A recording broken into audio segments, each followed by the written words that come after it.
Bulletin की शुरुआत बड़ी खबर के साथ करेंगे। जयपुर से बड़ी खबर है, मुसलमानों के बीजेपी से नहीं जुड़ने पर मदन राठौड़ बोले हैं, ये हमारी बहुत बड़ी समस्या है। मदन राठौड़ ने कहा है, हम अल्पसंख्यकों को जोड़ने के लिए मेहनत कर रहे हैं। कुछ नेताओं के बयान मेहनत पर पानी फेर देते हैं। समझदार दुश्मन से नादान दोस्त खतरनाक है। तो बड़ी खबर आपको बता रहे हैं, जयपुर से बीजेपी से क्यों नहीं जुड़ रहे हैं मुसलमान, इसको लेकर के जो है अब मदन राठौड़ का बयान सामने आया है। हम अल्पसंख्यकों को जोड़ने के लिए मेहनत कर रहे हैं। क्या कुछ कहा उन्होंने, सुनिए। ये हमारी बहुत बड़ी समस्या है। आपने सही सवाल किया। हम पूरी मेहनत करते हैं, ईमानदारी से मेहनत करते हैं, सबको साथ जोड़ने की, उस वर्ग को भी, अल्पसंख्यक समाज को भी हम साथ जोड़ने के लिए पूरी मेहनत करते हैं, सब कुछ करते हैं। लेकिन अल्प ज्ञान के कारण कोई भी व्यक्ति जो पूरी समझ नहीं रखता और कुछ भी स्टेटमेंट दे दे और हमारी सारी मेहनत पर पानी फेर देता है। कि भारतीय जनता पार्टी अल्पसंख्यक मोर्चे के अंदर विशेष तौर से मुस्लिम समाज का कुनबा बढ़ता जा रहा है। देश के आदरणीय प्रधानमंत्री श्री नरेंद्र मोदी जी जो सबका साथ, सबका विकास, सबके विश्वास की बात करते हैं और 140 करोड़ हिंदुस्तानियों की बात करते हैं, और ये कुछ पार्टी के नेता जिस तरह की जो बयानबाजी करते थे उसको हमें बड़ी परेशानी का सामना करना पड़ता है।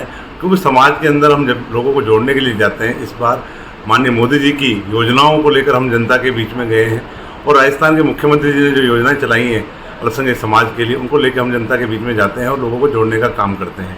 और जिस तरह की बयानबाजी हमारे नेता कुछ, तो ये बड़ी खबर आपको बता रहे हैं जयपुर से, जहां पर मुसलमानों के बीजेपी से नहीं जुड़ने पर मदन राठौड़ बोले हैं, ये हमारी बहुत बड़ी समस्या है। मदन राठौड़ की तरफ से ये कहा गया है, हम अल्पसंख्यकों को जोड़ने के लिए मेहनत कर रहे हैं। कुछ नेताओं के बयान मेहनत पर पानी फेर देते हैं। समझदार दुश्मन से नादान दोस्त खतरनाक है। तो ये बहुत बड़ा बयान जो है मदन राठौड़ की तरफ से दिया गया है। बड़ी खबर आपको जयपुर से बता रहे हैं, जहां पर मुसलमानों के बीजेपी से नहीं जुड़ने पर मदन राठौड़ की तरफ से बयान सामने आया है। उन्होंने कहा है कि ये हमारी बहुत बड़ी समस्या है, हम अल्पसंख्यकों को जोड़ने के लिए मेहनत कर रहे हैं। कुछ नेताओं के बयान मेहनत पर पानी फेर देते हैं। समझदार दुश्मन से नादान दोस्त खतरनाक है। तो किसकी ओर इशारा मदन राठौड़ ने कहा है, देखिए उनकी तरफ से कहा गया है कि हमारी बहुत बड़ी समस्या है और मुसलमानों के बीजेपी से नहीं जुड़ने पर मदन राठौड़ का ये बड़ा बयान सामने आया है। बड़ी खबर आपको बता रहे हैं। उन्होंने ये भी कहा है कि कुछ नेताओं के बयान मेहनत पर पानी फेर देते हैं। समझदार दुश्मन से नादान दोस्त खतरनाक है। क्या कुछ मदन राठौड़ ने कहा है, सुनिए। हमारी बहुत बड़ी समस्या है। आपने सही सवाल किया। हम पूरी मेहनत करते हैं, ईमानदारी से मेहनत करते हैं, सबको साथ जोड़ने की, उस वर्ग को भी, अल्पसंख्यक समाज को भी हम साथ जोड़ने के लिए पूरी मेहनत करते हैं, सब कुछ करते हैं। लेकिन अल्प ज्ञान के कारण कोई भी व्यक्ति जो पूरी समझ नहीं रखता और कुछ भी स्टेटमेंट दे दे और हमारी सारी मेहनत पर पानी फेर देता है। कि भारतीय जनता पार्टी अल्पसंख्यक, तो बड़ी खबर आपको जयपुर से बता रहे हैं, जहां पर मुसलमानों के बीजेपी से नहीं जुड़ने पर मदन राठौड़ बोले हैं, ये हमारी बहुत बड़ी समस्या है। अभी हमने मदन राठौड़ को सुना भी, उन्होंने कहा कि हम अल्पसंख्यकों को जोड़ने के लिए मेहनत कर रहे हैं, लेकिन कुछ नेताओं के बयान ऐसे कि मेहनत पर पानी फेर देते हैं। समझदार दुश्मन से नादान दोस्त खतरनाक है, ये कहा गया है मदन राठौड़ की तरफ से।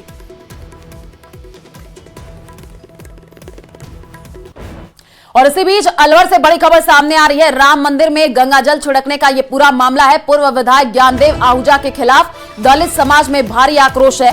दलित समाज के लोगों ने बैठक करके विरोध जताया है। अंबेडकर जयंती से पहले दलित समाज ने बैठक करके रणनीति बनाई है। पूर्व विधायक ज्ञानदेव आहूजा से सार्वजनिक माफी की मांग और अंबेडकर जयंती पर समाज के लोग इकट्ठा होंगे। और वहीं आगे इस मामले ने किस तरह से विरोध करना, और पूर्व विधायक ज्ञानदेव आहूजा पहले ही कह चुके हैं कि ये सब कांग्रेस के लिए कहा था, जबकि वो स्वयं खुद दलित समाज के समर्थक हैं। टीकाराम जूली ने कहा, पहले भी मंदिर जाता और आगे भी जाते रहेंगे, ऐसे में गंगाजल कम पड़ जाएगा।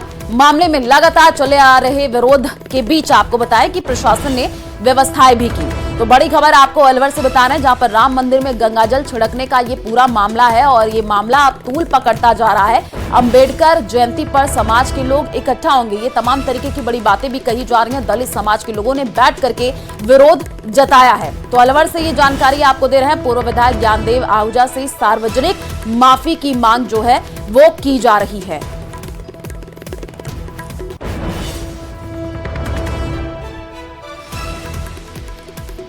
की आज़ादी के बाद इस तरह की घटनाएं घटित होना बहुत दुर्भाग्यपूर्ण है, दुखद है।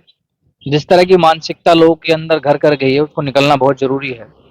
और वो एमएलए हो, मंत्री हो या किसी भी तरह का किसी संवैधानिक पोस्ट पे बैठे हुए व्यक्ति हो, उनको इस तरह की जो चीजें हैं नहीं करनी चाहिए, क्योंकि इससे गलत मैसेज जाता है। इस मुद्दे पर अपनी रणनीति पहले ही तय कर दी। हम लोगों ने ये टीकाराम जूली का मैटर नहीं रहा। टीकाराम जूली का जो अपमान हुआ है वो पूरे समाज और पूरी छत्तीस बिरादरी का अपमान हुआ है। और इसी बीच करौली से बड़ी खबर सामने आ रही है। बढ़ती गर्मी के बीच पेयजल चरमराई है। आपूर्ति व्यवस्था 12 से अधिक कॉलोनियों में पानी की आपूर्ति नहीं हो पा रही है। पिछले 3 दिन से पानी आपूर्ति नहीं हो पा रही है। अनाज मंडी, साईनाथ, खिड़किया, बड़ा बाजरा, भुडारा बाजार और Gomti colony, Shukla colony, Shiv colony सहित कई कॉलोनी मोहल्ले में पानी तक नहीं आ रहा है। कॉलेज के पीछे स्थित टंकी तथा जलदाय कार्यालय टंकी से आपूर्ति ठप। अब गर्मी शुरू होते ही लोग बूंद बूंद पानी के लिए भटकने को मजबूर है। लोगों का आरोप, जनप्रतिनिधियों से कई बार शिकायत की है लेकिन कोई सुनवाई नहीं हो रही है। आखिर कैसे होगा समस्या का समाधान? या तो लोग परेशान होते रहेंगे। अब जो तस्वीरें अलग अलग जगहों से निकल करके सामने आ रही हैं, उसमें जैसे जैसे गर्मी बढ़ती जा रही है, पेयजल आपूर्ति की जो व्यवस्था है वो चरमराती हुई नजर आ रही है। पिछले 3 दिन से पानी की आपूर्ति कई जगहों पर नहीं हो पा रही है। करौली से जानकारी आपको दे रहे हैं, जहां पर 12 से अधिक कॉलोनियों में पानी की आपूर्ति नहीं हो पा रही है, जिससे आम जनता को भारी परेशानी का सामना करना पड़ रहा है। तस्वीरें भी सामने आई हैं, आप देखिए किस तरीके से जो है कई जगहों पर व्यवस्थाएं चरमराई हुई हैं। बूंद बूंद पानी के लिए लोग इधर से उधर भटकते हुए दिख रहे हैं। बढ़ती गर्मी के बीच जो पेयजल आपूर्ति व्यवस्था है वो चरमराती हुई नजर आ रही है। 12 से अधिक कॉलोनियों में पानी की आपूर्ति नहीं हो पा रही है। और इसी बीच अलवर से बड़ी खबर सामने आ रही है। गंदे पानी के खिलाफ लोगों में आक्रोश है। 1.5 महीने से लोगों को सप्लाई गंदा पानी हो रहा है और गंदा पानी पीने के लिए अब लोग मजबूर हैं। स्थानीय लोग बीमार होते हुए चले जा रहे हैं। लोगों ने बोतल में गंदा पानी भर करके विरोध जताया है। जलदाय विभाग अधिकारियों की उदासीनता से लोगों में अब भारी आक्रोश है। पूर्व पार्षद मोतीलाल सैनी ने कहा, क्षेत्र में 10 मिनट के लिए पानी की सप्लाई होती है। गंदे पानी के चलते लोगों के घरों में पानी की आपूर्ति नहीं होने पर लोगों को अब पानी के टैंकर तक मंगवाने पड़ रहे हैं। आपको बता दें कि शिवलालपुरा मोहल्ले का ये पूरा मामला बताया जा रहा है। तो गंदे पानी की सप्लाई हो रही है। अलवर से ऐसी जानकारी मिल रही है और 1.5 महीने से लोगों को गंदा पानी मिल रहा है और यही पानी लोग पीने को मजबूर है। गंदा पानी पीने के चलते जो स्थानीय लोग हैं वो भी बीमार हो रहे हैं। लोगों ने बोतल में गंदा पानी भर करके विरोध जताया है। तो बड़ी खबर आपको अलवर से दे रहे हैं, जहां पर अधिकारियों की उदासीनता से लोगों में भारी आक्रोश देखने को मिल रहा है, क्योंकि गंदे पानी से अब लोग बीमार हो रहे हैं। लोग मजबूर हैं गंदे पानी पीने के लिए और अधिकारियों को कई बार अवगत कराया गया है लेकिन कोई ठोस कदम नहीं उठाया जा रहा है। शिवलालपुरा मोहल्ले का ये पूरा मामला बताया जा रहा है। और झुंझुनू से इस वक्त बड़ी खबर सामने आ रही है। झुंझुनू के उदयपुर वाटी के पंचलंगी इलाके में बजरी का अवैध खनन धड़ल्ले से हो रहा है और ये खनन पुलिस के सामने होता है और पुलिस कार्रवाई करने की बजाय खनन माफियाओं से सवाल करती है कि दिन के समय खनन की परमिशन किसने दी। दरअसल इन दिनों झुंझुनू के सोशल मीडिया पर एक वीडियो वायरल हो रहा है। इस वीडियो को लेकर के दावा यह किया जा रहा है कि ये वीडियो उदयपुर वाटी के पंचलंगी इलाके का है, जहां पर एक एआई दिन में ही धड़ल्ले से हो रहे अवैध खनन को देख भी लेता है, लेकिन कार्रवाई करने की बजाय वह वीडियो में एलएनटी मशीन वाले को बोल रहा है कि क्यों तेल जला रहा है। साथ ही पूछ रहा है कि दिन में खनन की परमिशन किसने दी। अब यह सवाल है कि एसआई साहब ने ऐसा कानून पढ़ा है जो दिन में अलग और रात में खनन के लिए अलग इजाजत देता है। वीडियो में 1 दर्जन के करीब ट्रैक्टर ट्रॉलियां भी खड़ी हैं। तस्वीरें आई हैं जिनके साथ उनके चालक इसी इंतजार में हैं कि कब एलएनटी मशीन से बजरी निकाली जाए और वे अपने ट्रैक्टर ट्रॉली भर करके इसे लेकर के जाएं। ये खनन काटली नदी इलाके में हो रहा है। वायरल वीडियो की न्यूज 18 पुष्टि नहीं करता है। तो देखिए, अवैध खनन से जुड़ा हुआ ये वीडियो है और पुलिस के सामने ही बजरी का खनन हो रहा है। आमेर इलाके से एक हैरान करने वाली तस्वीर सामने आई है। यहां घने जंगलों में रोप स्विंग यानी रस्सी झूला लगा करके युवाओं की जिंदगी से खिलवाड़ किया जा रहा है। ना कोई अनुमति, ना कोई सुरक्षा इंतजाम और हर पल एक बड़े हादसे का खतरा मंडरा रहा है। जो तस्वीरें आई हैं किसी एडवेंचर पार्क की नहीं है, ये आमेर के जंगल की है। आपको बता दें कि यहाँ ऊंचाई से बांधी जाती है मोटी रस्सी, तस्वीर आप देखिए, और झूले की तरह युवाओं को हवा में झुला दिया जाता है, लेकिन ना तो कोई एक्सपर्ट है, ना कोई ट्रेनिंग और ना ही कोई मेडिकल इमरजेंसी प्लान है। स्थानीय लोगों के मुताबिक यहाँ हर रविवार को भीड़ लगती है। इस खेल में सुरक्षा मापदंडों की अनदेखी की जाती है और चौंकाने वाली बात यह है कि इस पूरे एडवेंचर सेटअप को ना तो वन विभाग ने अनुमति दी है और ना ही प्रशासन ने कोई निगरानी की है। अब ऐसे में सवाल यह है कि आखिर किसकी शय पर चल रहा है ये मौत का खेल? क्या किसी बड़े हादसे के बाद ही जिम्मेदार जागेंगे और कब तक ऐसे जंगल एडवेंचर का नाम लेकर युवाओं की जान के साथ खिलवाड़ होता रहेगा? अब कई तरीके के सवाल खड़े हो रहे हैं। वन विभाग की ये चुप्पी मिली भगत का क्या इशारा है? इसके साथ ही घने जंगलों में अंधेरे में ही ट्रैकिंग भी करवाई जा रही है, जिससे लोगों की जान पर आफत आ सकती है।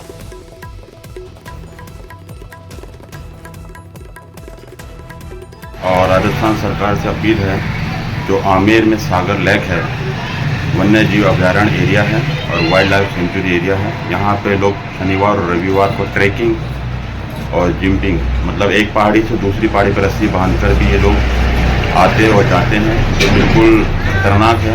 ऐसा वहाँ नहीं होना चाहिए।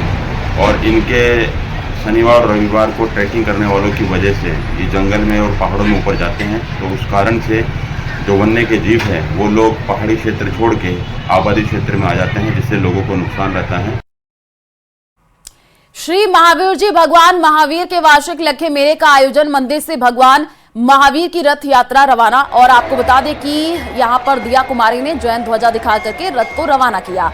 गंभीर नदी के तट पर भगवान महावीर की प्रतिमा का पंचामृत कलाशाभिषेक जो है, लाखों की संख्या में श्रद्धालु इस मेले में शिरकत कर रहे हैं। तस्वीरें भी आई है जो कि आपको दिखा रहे हैं। करौली से तस्वीर है जहां पर भगवान महावीर के वार्षिक जो है लखी मेले का आयोजन किया जा रहा है। दिया कुमारी ने जैन ध्वजा दिखा करके रथ को रवाना किया है।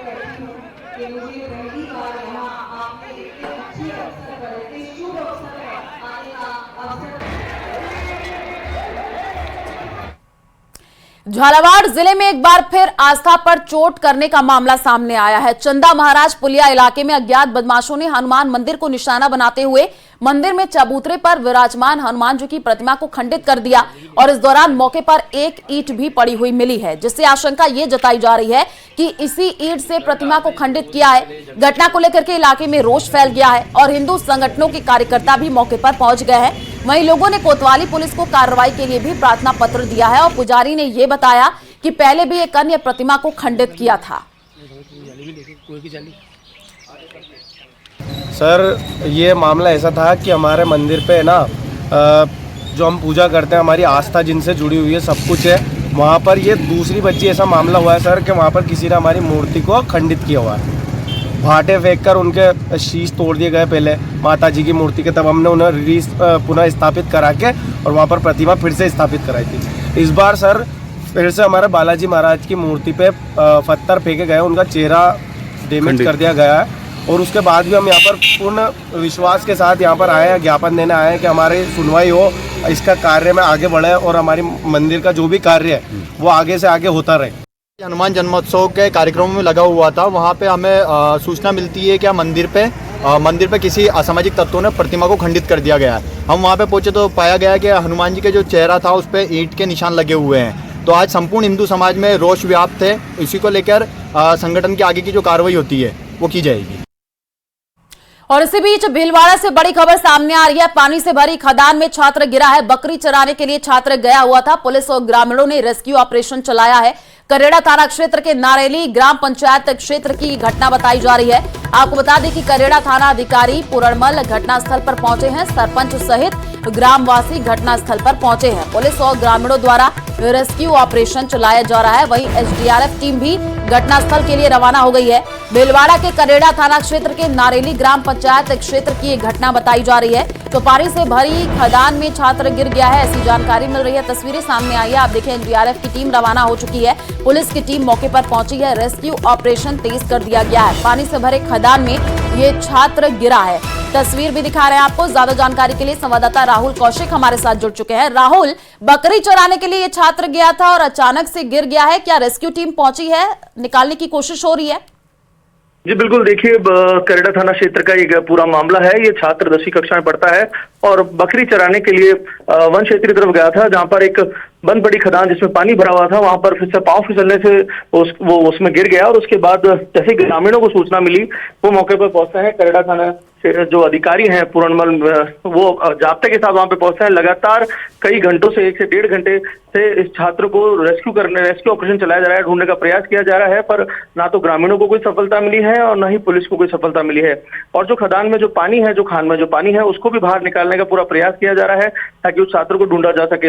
हाल फिलहाल अभी कोई भी सफलता ग्रामीण और पुलिस को नहीं मिली है और एसडीआरएफ की जो टीम है उसे घटनास्थल पर बुला लिया गया है और मौके के घटनास्थल के लिए एसडीआरएफ की टीम रवाना हो चुकी है। जी राहुल, कितने देर पहले की ये घटना है? क्या आपके अधिकारियों से बातचीत हो पाई है? उनका क्या कहना है? परिवार वालों का क्या कहना है?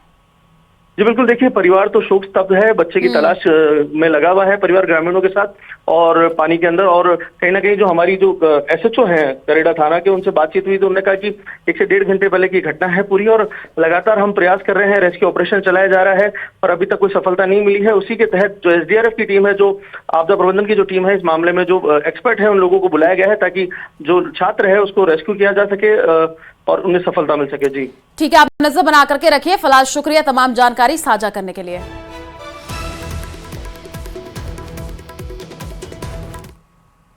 जालोर नगर परिषद क्षेत्र में 2 सांड आपस में भिड़ गए। इनकी लड़ाई की वजह से रास्ते में राहगीर सहमे हुए नजर आए।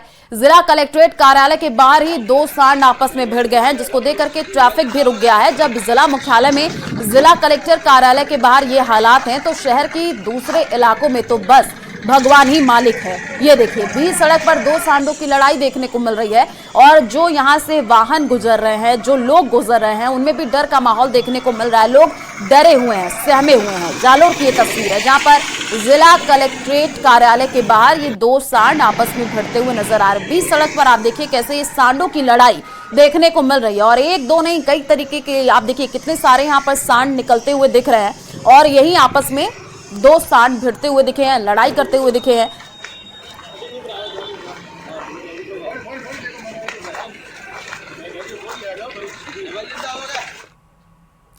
नेता प्रतिपक्ष टीकाराम जूली के मंदिर में जाने के बाद मंदिर परिसर में गंगाजल छिड़काव मामले में भाजपा से निलंबित हो चुके पूर्व विधायक ज्ञानदेव आहूजा ने भाजपा को जवाब भेज दिया है। आहूजा ने अपने जवाब में लिखा है कि ज्ञानदेव ने ना कभी माफी मांगी है और ना मांगेगा। वो कभी छुआछूत को पसंद नहीं करते, ना ही दलित विरोधी हैं। भाजपा प्रदेश अध्यक्ष मदन राठौड़ ने कहा कि पार्टी पहले उन्होंने निष्कासित कर चुकी है। उनके जवाब के बाद अब और कठोर कार्रवाई की जाएगी। टीकाराम जूली एक कायद के दलित रहता है, ये स्वार्थ की एक पुंज है और इन्होंने वहां ने ज्यादा पसंद किया। मैं दलित विरोधी नहीं हूं, न दलित होने के कारण टीकाराम जूली साहब के कारण मैंने गंगा जल छिड़का। कांग्रेस प्रतिनिधियों का मैंने विरोध किया जो राम को नहीं मानते। जो राम का नहीं वो किसी काम का नहीं, जो राम का नहीं वो हमारा नहीं। मैं योगी आदित्यनाथ का अनुयायी हूं। टेट फॉर टैट, यही रास्ता बेस्ट। पार्टी ने मुझे जो कहा कि पार्टी के नियमों में जब आपको प्राथमिक सदस्य बनाएगा छुआछूत से परे रहना, तो मैंने कहा मैं परे हूं, लिखभेद से परे रहना मैं परे हूं। अब रही पार्टी ने मुझे ये नहीं कहा क्षमा मांगो। मैं ज्ञानदेव आहूजा, आप पत्रकार बहुत सब जानते हैं, न कभी पश्चाताप करता, न प्रायश्चित करता, न माफी मांगता, क्योंकि मैं गलत बोलता ही नहीं, गलत कहता ही नहीं। न गलत बोलता, न कहता, न प्रायश्चित, न पश्चाताप और न माफी मांगने का कारण। मुझे कह रहे हैं कांग्रेस के लोग दवा दे रहे हैं कि आप अब से दलितों से माफी मांगे। किस बात की माफी मांगे? मैंने दलितों के खिलाफ बोला ही नहीं, न माफी मांगूंगा, न मांगी, न आगे मांगूंगा। राजस्थान में सामाजिक सुरक्षा पेंशन योजना के तहत पेंशन पाने वाले लाखों जरूरतमंदों की आंखों में इन दिनों चिंता बढ़ गई है। सामाजिक न्याय और अधिकारिता मंत्री अविनाश गहलोत की घोषणा के बाद यह साफ हो गया है कि सरकार पेंशन योजनाओं की गहन समीक्षा कर रही है, लेकिन अब इसको लेकर के विपक्ष ने विरोध करना शुरू कर दिया है। यह रिपोर्ट देखिए।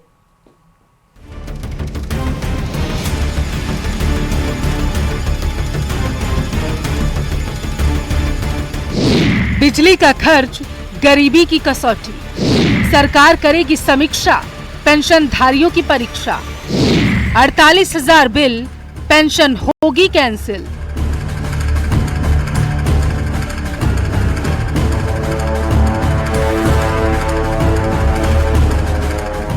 राजस्थान सरकार नई योजना लाने की तैयारी में है।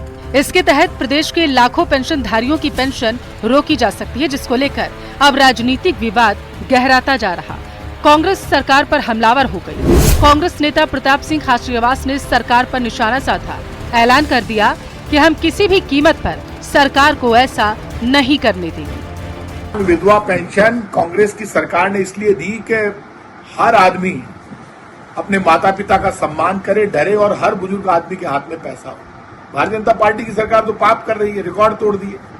बीजेपी कह रही है हम तो पेंशन बंद करेंगे, अब बिजली के बिल को आधार बनाएंगे। आप तो बिजली की रेटें बढ़ा रहे हो, क्या आधार बनाओगे? कांग्रेस सरकार ने जब ये योजना शुरू की तब ये आधार नहीं बनाया था कौन कितनी कमाई कर रहा है। बीजेपी के लोगों आपको ही क्या राइट है? हमने जब कानून बनाया बुजुर्ग, विकलांग, विधवा पेंशन और जो परित्यक्ता महिलाएं उनके लिए इसलिए बनाया था कि चाहे कितनी अमीर महिला हो, कितना ही अमीर बुजुर्ग हो, यदि वो पेंशन मांगेगा सरकार से तो तभी मांगेगा ना, उसको जरूरत है तो हम देंगे। दरअसल राजस्थान सरकार की ओर से सामाजिक पेंशन योजनाओं में बदलाव करने की तैयारी कर ली गई है। अब उन लोगों की पेंशन पर खतरा मंडरा रहा है जिनका बिजली का सालाना बिल लगभग 48,000 रुपए या उससे ज्यादा आता होगा। इसको लेकर सामाजिक न्याय अधिकारिता विभाग ने मुख्यमंत्री भजनलाल शर्मा को प्रस्ताव भी भेज दिया। प्रस्ताव को मंजूरी मिलते ही इसका सीधा असर लगभग 3 लाख लोगों की पेंशन पर पड़ सकता है। मैक्सिमम जिनकी 48,000 रुपए की वार्षिक इनकम है वो सामाजिक पेंशन के दायरे में आते हैं, लेकिन अगर 48,000 रुपए वार्षिक बिजली का बिल अगर वो पे करते हैं तो ऐसे लोग हो सकता है कि श्रेणी में ना आए। इसलिए हमने एक समीक्षा के तौर पर विभाग के साथ बैठकर चर्चा करी है। अभी प्रदेश में 91 लाख से ज्यादा पात्रों को लेकर अलग अलग योजनाओं में पेंशन दी जा रही है, जिसमें वृद्धजन पेंशन योजना के 59,57,175 लाभार्थी हैं। एकल नारी सम्मान पेंशन योजना के 23,640 लाभार्थी हैं। विशेष योग्यजन सम्मान योजना के 6,42,044 लाभार्थी। कृषक वृद्धजन सम्मान योजना के 2,04,641 लाभार्थी हैं। लेकिन सवाल ये कि बिजली बिल क्या वाकई गरीबी का सही मापदंड हो सकता है? विपक्ष ने इस पूरे मामले को लेकर के सरकार को घेरना शुरू कर दिया। उनका कहना है कि जिस तरह से सरकार की मंशा है और जो बिजली का बिल आधार बनाकर के तैयारी की जा रही है वो इसका विरोध करेंगे। कैमरा पर्सन दिलीप चेची के साथ में अरबाज अहमद, न्यूज़ 18 के लिए जयपुर से। और चलिए फिलहाल इस बुलेटिन में इतना ही। बाकी खबर